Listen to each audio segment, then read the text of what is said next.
Sheol em hebraico, Hades em grego, que significa lugar dos mortos.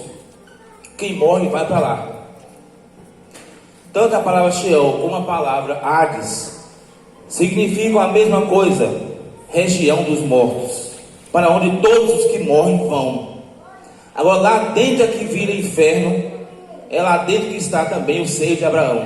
Mas o nome da região toda é Sheol ou Hades. Hades, Sheol. A palavra às vezes vira uma palavra composta, Hades, Sheol. Mas nunca Sheol, Hades, mas Hades, Sheol, como uma palavra composta. Para dar a ideia que é a mesma palavra, é o mesmo significado. Aleluia. Para lá vão perdidos e salvos, uns para a vida e outros para a vergonha e desprezo eterno. É um lugar temporário, um lugar até a volta de Jesus, ou até o juízo do trono branco para os que perderam, os que desceram perdidos. Quem desce para lá perdido diz a Bíblia que morreu, mas quem desce para lá salvo diz a Bíblia que é levado. Lázaro foi levado, o rico foi matado, morto, ele morreu o rico e foi levado Lázaro. Então Deus é que leva, porque diz a Bíblia que até ali a mão do Senhor está. Se fizer a minha cama, meu lugar de descansar, cama é lugar de descansar. Se meu sono estiver nessa cama, nesse lugar de descanso, nesse Sheol, até ali a tua mão me guiará. Porque para ti as trevas e a luz, ou a luz e as trevas são a mesma coisa. O olhar de Deus é mais do que infravermelho, ele enxerga além da escuridão. Porque seu olho é chama de fogo, são 7 tochas inflamadas. Onde está localizado? Pode passar, meu irmão. No centro da terra. Não há um lugar geográfico para se encontrar na geografia da terra, porque é um lugar espiritual. Pode descer. Para o sábio o caminho da vida é para cima, a fim de que ele se desvie do inferno que é embaixo. Provérbios 15, 24. Nessa imagem temos uma noção mais ou menos, se fosse cavar a terra no centro, chegaríamos ao inferno, ao Sheol. Mas não é impossível cavar, é impossível chegar por mãos humanas, porque é um lugar espiritual. Pode descer, meu irmão. A terra embaixo é revolvida por fogo. Quanto à terra, dela procede o pão, mas por baixo é revolvida como por fogo. Tem um cinto de fogo debaixo ou no centro da terra. Veja pela imagem o cinturão de fogo no centro da terra. Daí saem as lavas dos vulcões, daí saem as explosões vulcânicas, quando quebram as placas tectônicas, destruindo e provocando terremotos, porque dentro da terra tem fogo. A superfície dá pão, mas o centro dela dá fogo para queimar perdidos. A terra somente pode ser perfurada, cientificamente falando, até a profundeza máxima de 30 mil metros. Mais para baixo, as atmosferas de pressão são tão intensas que destroem a ação dos diamantes. Então é impossível furar a terra até o fundo. A 7 mil pés de profundidade a água ferve. A 6 mil quilômetros para baixo você encontra 6.400 quilômetros cúbicos de aço derretido com 11 mil graus de calor. Assim é, cientificamente falando, o centro da terra. De cima para baixo, a terra tem 12 mil quilômetros e sua circunferência tem 42 mil quilômetros lineares. A parte mais baixa da terra é 6 mil quilômetros. E em termos geológicos e científicos, se você fura a terra a cada 100 pés de profundidade, a temperatura sobe 1 grau. Cientistas russos queriam saber como é o centro do planeta. Para isso, a única maneira era fazer uma espécie de tomografia da terra, ou seja, fazer um buraco bem fundo, colocar microfones de ultra sensibilidade, equalizar e analisar o som que vem das placas tectônicas, da ígnea massa fluida, da força heliocêntrica do planeta, ou seja, a força capaz de criar montanhas. Quando os russos colocaram o microfone de ultra sensibilidade para experimento, eles ficaram perplexos, porque começaram a ouvir barulhos, gemidos de pessoas que clamavam, que vinham do além, do centro da terra, pedindo água, pedindo misericórdia, pedindo perdão, querendo sair daquele lugar. As pessoas diziam: socorro, tenho sede, tirem-me daqui, estou Essa notícia saiu por todos os jornais do mundo e ainda está em revistas científicas. A Bíblia confirma isso, dizendo que embaixo da terra há fogo, enquanto a terra embaixo é revolvida por fogo. Jó 28, versículo 5. Então, diante dessa declaração, é impossível que o homem por si só cave e chegue lá para tirar alguém de lá, porque é um lugar geograficamente espiritual. Louvado seja Deus. Dá para você clicar nessa imagem aí, desse íconezinho aí, vê se vai dar certo. Não, aí você tem que fechar o slide para ele abrir. Aí vai ficar 2 vezes, vamos ver o que vai acontecer aí. Louvado seja Deus.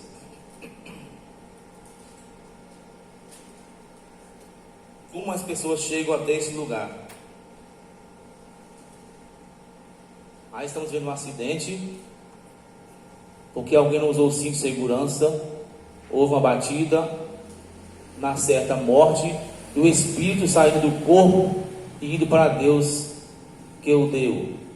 Esse para Deus que o deu é porque é Deus que controla todas as coisas. Se é crente santo, desceu para o Sheol e foi para o paraíso, e foi para o seio de Abraão. Se é descrente, se é ímpio, está no inferno queimando numa chama só, porque no inferno só é uma chama por pessoa. Cada chama é uma cela, cada cela é uma prisão. Essa prisão é uma chama. Pode fechar isso aí e fechar, abrir os lados todo.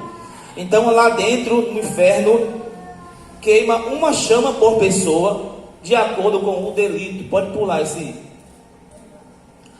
também essa imagem, por favor. Então, o mundo dos mortos, quando dizemos mortos, é justamente dos mortos, de todos que morrem. Ali a presença de Deus também está, porque Deus não pode ser aprisionado em lugar nenhum, porque Deus ocupa todos os espaços. Louvado seja o nome de Jesus. Mas diz a Bíblia, Salmo 139, se fizer no Sheol, no Sheol a minha cama, eis que tu ali está também. Obrigado. Atenção desse diácono aqui, tá vendo? Tem a luz aqui quente. Glória a Jesus. O Senhor também ali está. Pode passar, por favor. Então, como a Bíblia diz que há um lugar de consolo no meio, separando por um poço do abismo, onde os maus, os demônios estão amarrados, 200.000 demônios, Apocalipse capítulo 9. E do outro lado, uma região chamada de inferno, onde estão os ímpios. O rico, não porque era rico, foi para lá, é porque não era salvo, é porque não era santo, é porque não servia, porque a riqueza é de Deus.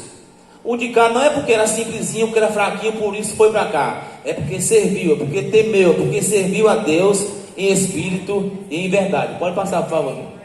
Uma parte do consolo para os santos, onde os mortos em Cristo aí aguardam a primeira ressurreição, que vai acontecer no último dia, para entrar no reino milenar. A segunda parte de tormento para os ímpios, e a terceira ali, que divide os 2 compartimentos, de 200 milhões de demônios vão sair na grande tribulação para atormentar os homens durante 5 meses.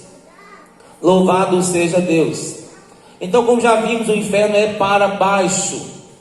Então alguns escribas e fariseus replicaram: mestre, queremos ver de tua parte algum sinal. Ele, porém, respondeu: uma geração má e adúltera pede um sinal, mas nenhum sinal lhe será dado, senão o do profeta Jonas.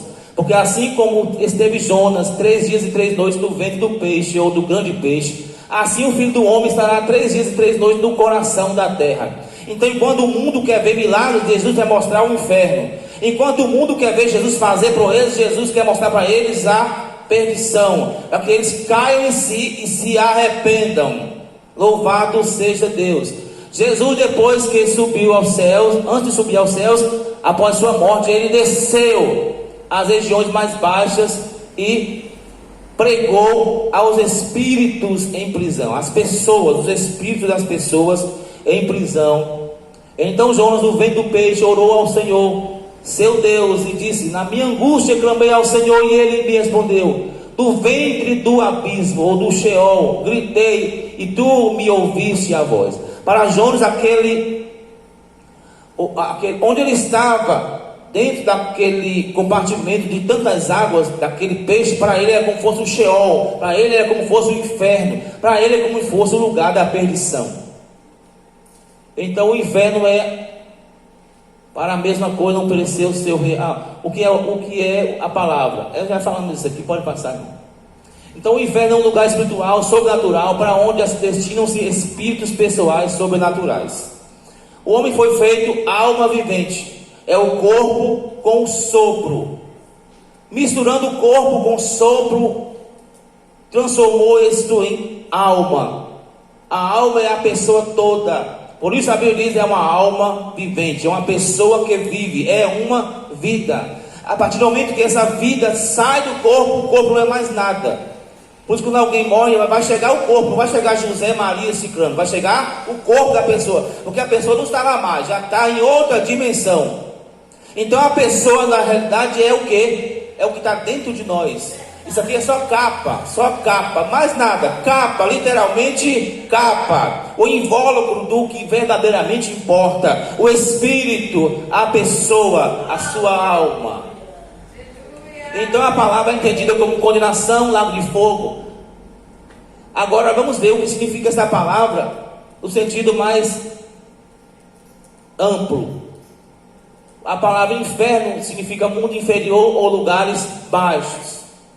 Também pode significar sepultura ou túmulo, como também a palavra Hades e a palavra inferno. Como já dissemos, a Bíblia desde Gênesis a Apocalipse trata dessa palavra como um lugar de tormento, um lugar de dificuldades. Pode passar, nós já falamos desses assuntos. Para quem é isto? Para quem é esse lugar? Primeiro, para ímpios. Às vezes a gente sem entendimento chama qualquer pessoa, a mãe, o parente, o irmão, porque não congrega, porque não é crente, de ímpio. Mas ímpio, irmão, é uma pessoa terrível. Ímpio tem uma mente perturbada, quase que a sua genética é deteriorada. Um ímpio é maldade no sangue, é um sanguinolento. O mínimo que alguém pode ser é um pecador. Quando você lê em Salmo de número 1, lá nós temos 3 tipos. Bem-aventurado o homem que não anda segundo o conselho dos ímpios, nem se detém no caminho dos pecadores, nem se assenta na roda dos escarnecedores. Então, ímpio, pecador e escarnecedor. 3 níveis de gente. De gente boa e de gente ruim. Pecador é a primeira classe. Todo mundo é pecador. O ímpio já é um nível pior de maldade. Já tem maldade para pensar, para maquinar e para executar. E o escarnecedor é aquele que é aquele mansinho, mas escarnece, tira a vergonha do outro, humilha o outro com palavra. É um escarnecedor que tira a carne.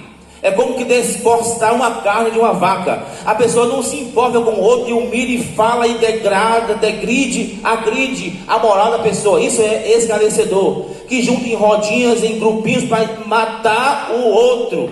Escarnecedor. Então, antes de chamar alguém de ímpio, tem que saber se é mesmo um ímpio. Às vezes a gente fala: meu pai é um ímpio, ele não é crente. Não é assim também. Tem que saber como a gente trabalha com as palavras, como usa as palavras. Porque foi tudo feito com a palavra. Se não fosse tão forte a palavra, não existia o que há aí. Porque Deus só falou isso: haja, e tudo apareceu. Depois, para as nações que se esquecem de Deus, irão para o Sheol. Sim, todas as nações que se esquecem de Deus. Nações são povos, é gente, é multidão. É o Brasil e o mundo que se esquece de Deus. Quem esqueceu de Deus, juntou em grupo, esqueceu de Deus, tem um lugar para esse povo. Homens maus, é certo que o homem mau não ficará sem castigo, mas os justos escaparão. Os homens maus, todos nós somos maus. Vós, sendo maus, sabeis dar boas dádivas aos vossos filhos, quanto mais vos dará o vosso Pai Celeste, o Espírito Santo. Então nós estamos dentro desse grupo, pessoas más. Mas se a gente for santo, se a minha vida for santa, o meu olho é luminoso, o meu corpo todo é luminoso. Então a maldade já está aqui, no sangue.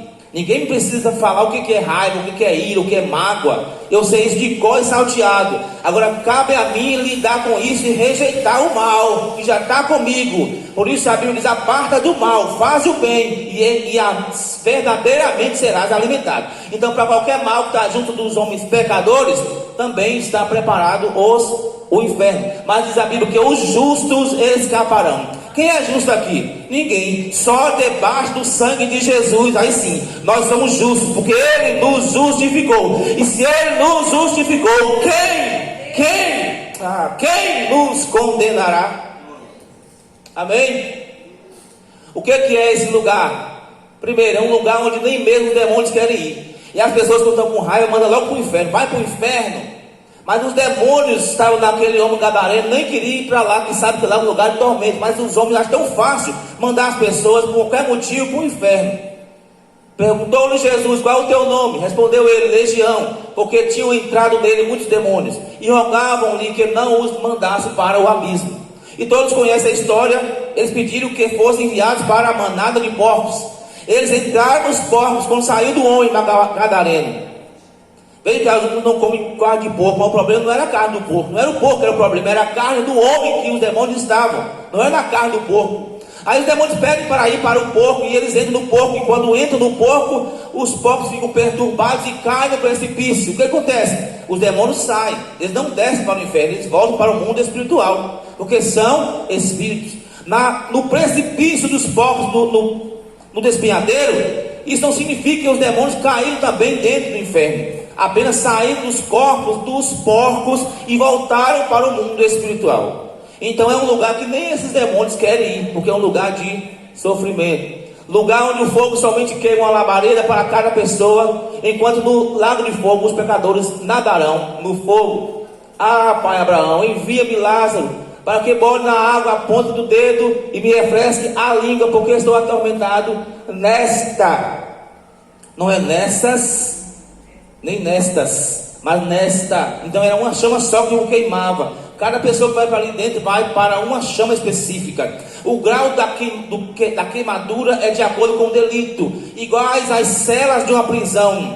Cada delito é de acordo com a cela, porque o réu primário não fica com o réu que já é acostumado, que tem graus de periculosidade muito superior ao dele. Então essas pessoas ficam separadas, em celas separadas. Assim também no inferno, de acordo com o pecado, com o delito, tem a chama apropriada para que a pessoa pague de acordo com o que fez, porque Deus é justo até no inferno.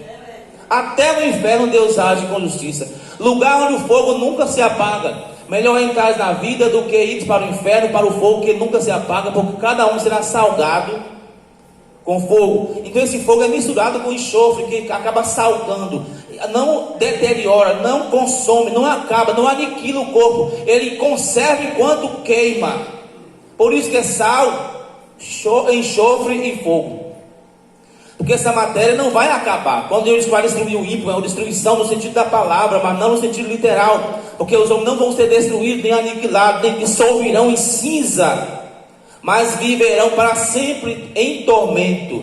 Aqui é um lugar de tormento temporário. É como alguém que matou uma pessoa, que tem 10 anos fugido, até que acha e prende, vai passar por um julgamento, e depois do julgamento que o juiz vai dizer, vai ficar mais 10 anos. Os 10 anos que ele ficou fugindo não valeu de nada, agora que vai contar. Então vão aí mais 20 anos. Então quem está lá no inferno há mais de 10 anos, não está contando não, é só um tempo aguardando o juiz, Jesus, sentar no trono e dizer, bater o martelo, apartai-vos de mim que eu não vos conheço, para o fogo eterno. Aí começa a contar a eternidade de sofrimento para essa pessoa que já estava queimando no inferno.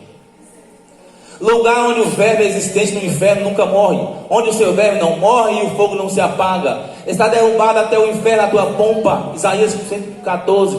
Os bichinhos debaixo de ti se estendem e os bichos te cobrem.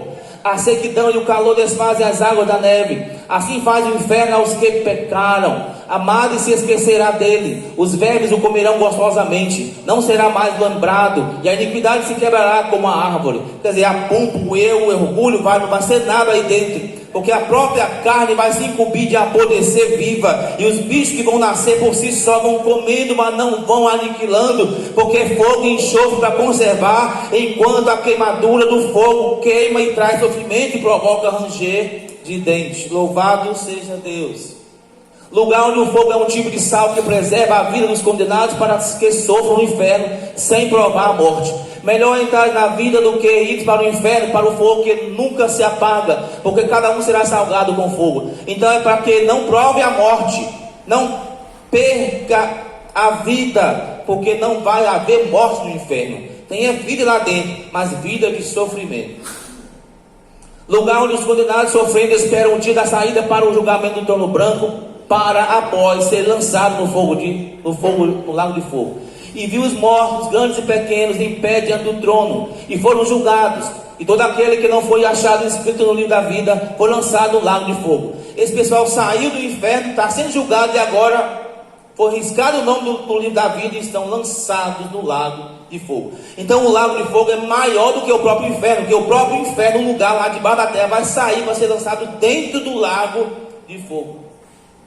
Lugar onde os que para lá são lançados estão apenas condenados, mas ainda não foram julgados.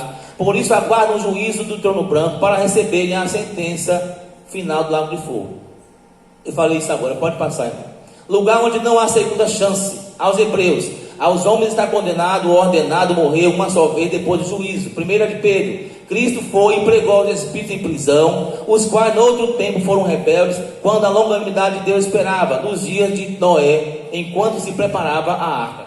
Então não tem como mais ter outra chance, não é purgatório, não é para resolver o problema lá embaixo, lá já é condenação final, só aguardando aqueles que vão se salvar ou aqueles que vão se perder para o juízo do último dia. E por fim, haverá alguns que, por misericórdia, ainda que a carne seja entregue a Satanás, o espírito, porém, será salvo no dia de Cristo. Aquele que cometeu esse ultraje seja entregue a Satanás para a destruição da carne, para que o espírito seja salvo no dia do Senhor Jesus. 1 Coríntios 5, 1-5.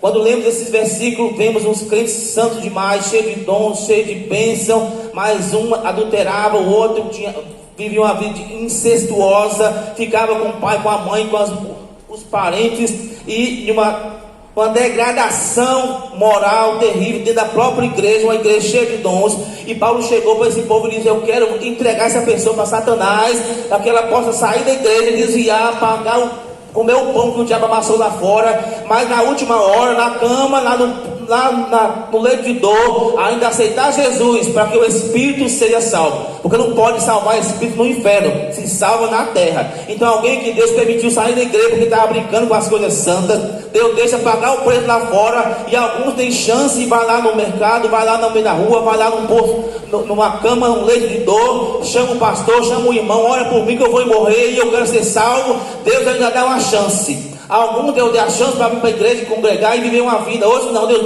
já leva de lá mesmo, porque sabe que não vai ficar firme. Então isso aqui é o que significa o que Paulo disse, que entregaria aquele irmão para Satanás, para que o espírito desse irmão fosse salvo em Cristo. O negócio é pesado, mas é verdade, irmão. 10, o último. Para os que estão lá por causa de seus pecados, mas nunca ouviram falar de Cristo, haverá o menor rigor, mesmo que são muitos lançados no mesmo fogo, mas cada um sofrerá de acordo ao grau de delito cometido. Ai de ti, Corazim, ai de ti, Betsaida, porque se em Tiro e em Sidom se tivessem operado os milagres que em vós se operam, há muito elas se teriam arrependido em silício e em cinza. Contudo, eu vos digo que para Tiro e Sidom haverá menos rigor no dia do juízo do que para vós. E tu, Cafarnaum, se em Sodoma se tivesse operado os milagres que em ti se operaram, teria ela permanecido até hoje. Contudo, eu vos digo que no dia do juízo haverá menos rigor para a terra de Sodoma do que para ti. Porque todos os que sem lei pecaram, sem lei também perecerão. E todos os que sob a lei pecaram, pela lei serão julgados. Porque quando os gentios que não têm lei fazem por natureza as coisas da lei, eles, embora não tendo lei, para si mesmos são lei, pois mostram a obra da lei escrita em seus corações, testificando juntamente a sua consciência e os seus pensamentos, quer acusando-os, quer defendendo-os, no dia em que Deus há de julgar os segredos dos homens por Cristo Jesus. Então veja que quem nunca ouviu falar de Jesus não tem desculpa, porque tem uma consciência que é o seu tribunal de justiça ambulante, lá na roça, lá na mata, lá no lugar virgem que ninguém vai, mas ele tem consciência do que é certo e do que é errado, porque ele vai ser julgado pela consciência do mal ou do bem que fez. E quem ouviu e quem nunca ouviu falar de Jesus vai ser julgado mesmo com o seu próprio pecado, mas o rigor vai ser menor, porque era inocente. Inocente porque não ouviu a palavra, mas é condenado porque tinha os seus próprios pecados. Uma criança quando nasce não tem pecado congênito, pecado praticado. Ela é pecadora como todo mundo por causa da forma como foi criada e gerada. Criada não, gerada, que nascemos em pecado. Mas ela não tem os seus próprios pecados. Por isso que ela é uma santa, uma pessoa santa. E diz a Bíblia que o reino já é dela. Ela não precisa fazer mais nada, que na verdade já fez. Quando Herodes procurou matar todos os meninos do lugar de Jesus, Todas as crianças pagaram o preço morrendo por ele. E então agora o reino é delas. Por isso não tem nada de graça. A salvação é de graça, mas não é barata, é cara. Mesmo as crianças que hoje já entram no reino, independente de fazer qualquer coisa, na idade de inocência. Se a criança já tem idade de pecado, já peca, já mente, já entende o que é mentira, ela já tem o seu próprio pecado. Então quando não tem pecado, ela tem o reino por direito. Mas se já tem pecado, vai ser julgado pela consciência que diz o que é certo e o que é errado. E nós vamos deixar então essa outra parte para outro dia, porque o negócio é pesado, né? Para não deixar pela metade, é melhor parar aqui. Que Deus nos dê livramento de entrar no inferno, porque estamos caminhando para o céu, não é assim? Em relação ao mundo, estamos no Egito. Em relação ao deserto, estamos aqui ainda nessa terra caminhando. Mas em relação a Canaã, já estamos assentados com Cristo nos lugares celestiais. Já somos mais do que vencedores por aquele que nos amou. Tudo isso não é para nos amedrontar, é para nos preparar, porque a barba está de molho. Tem gente do nosso lado indo para lá, e tem gente do nosso lado indo lá para cima. Nós não chegamos lá ainda, não sabemos o que está acontecendo no mundo espiritual, nem embaixo nem em cima. Então cada um ser fiel, diz a Bíblia, ser fiel. Olha o exemplo do fiel na igreja. Não olha quem caiu, quem desviou, quem está frio. Você vem buscar, vem aceitar, receber Jesus, fazer a obra. Segue firmes e constantes, sempre abundantes na obra do Senhor, sabendo que o meu e o seu trabalho não é vão no Senhor. Vamos